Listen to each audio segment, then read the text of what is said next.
Greetings, Minecrafters. This is Falkaround again, and I'm ready to show you how to put together some computer logic. In order to do that, though, I need to make sure we're all on the same page for gates. Computers are actually not built out of very many kinds of gates. Redstone, for instance, only supports 2 real gates, which are OR and NOT. We built all the other gates from those 2 to make Turing-complete logic, but even then we don't really need that many gates. So let's take a look at the gates you're going to need to follow through these videos. Here we have NOT, also called 1's complement and represented mathematically by an exclamation point. You can tell it's a NOT because there are torches. NOT gates do all the heavy lifting in a repeater, so a lot of the time they're used to just carry current vertically or horizontally. Or, represented in math as a vertical line.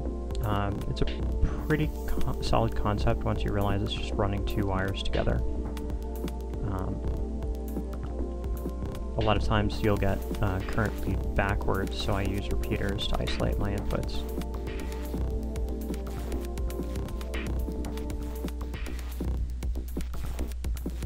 Remember, electrical safety is your friend. At least that's what they tell me. I don't know what this electricity stuff they're telling me about is.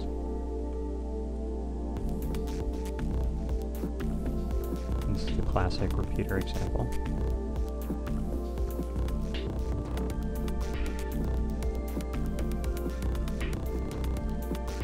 This should be the AND gate you're familiar with. Really simple, but actually it's not A or not B. It's kind of a mess when you take it apart and look at it.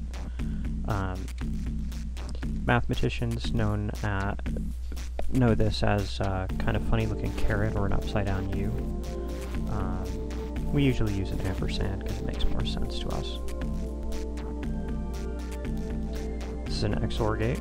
We use a lot for inside and outside doors, so you can change the input from any flip of a switch.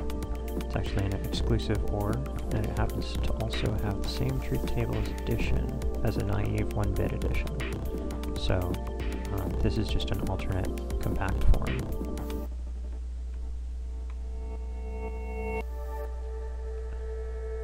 This is latches.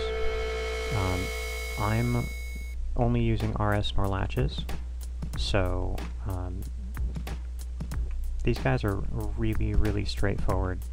You just pulse one side or another and it remembers which side was pulsed.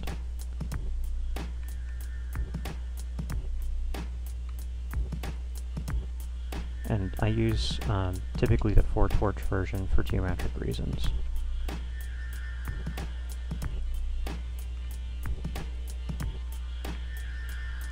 Clocks. There is a tremendous variety of clocks.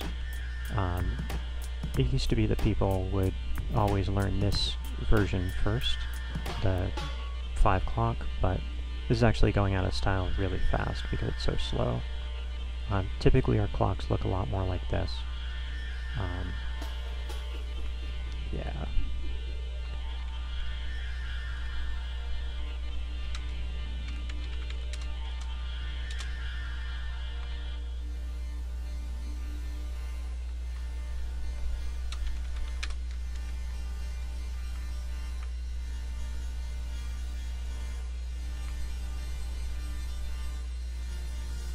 All sorts of clocks. But the star of the show is over here. This is a repeater clock. It'll send current out across this wire. This offers probably the smallest delay out of any clock. This is a clock starter. It is a monostable circuit or a pulse generator. The inside repeater has to be set to 3 ticks, but it will take any input and turn it into a 1-tick pulse. Perfect for starting these ones.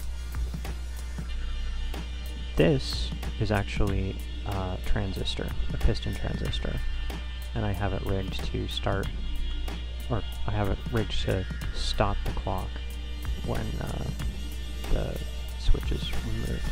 So this is a very good sort of automatic starting and stopping clock.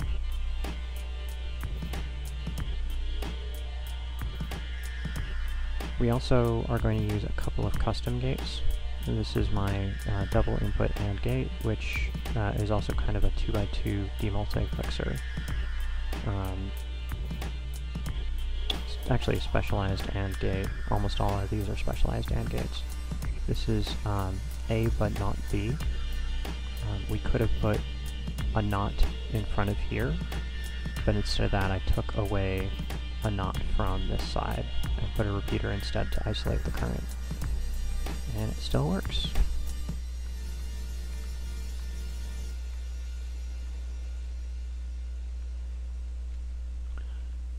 These are also sort of demultiplexers.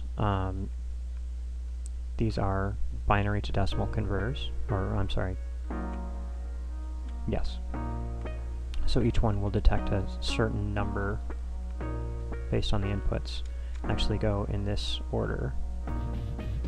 So this is 1, 2, 4,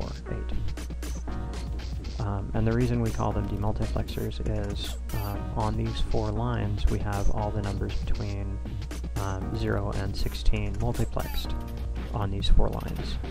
And what these do is they take one number off of this multiplexed line and output that number on its own line alone. But again, these are specialized AND gates. So there's not a whole lot to learn. I've just gone over everything that we're probably going to use in the computer, and probably more. We're definitely not going to use that. Minecart clock there. You never know. Computers require a lot of slow clocks. But yeah.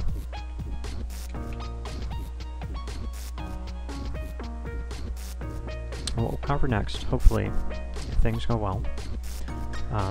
Quick review of binary counting and 2's complement notation, ending in the construction of a ripple carry adder. This will start to fill in how we get from little gates like this to huge gates or sheets or towers of logic. It's actually pretty straightforward. Most of it is just repeating a pattern. If you got a single player commands or world edit or something, you can actually save a whole lot of time. It's an example of what we're going to tackle next. If you don't know these gates yet and you don't know where to go, feel free to message me, because there are a lot of resources. You don't have to go at it alone. Anyhow, hopefully we'll return on the same page and we can attack some computer logic. Thanks for watching.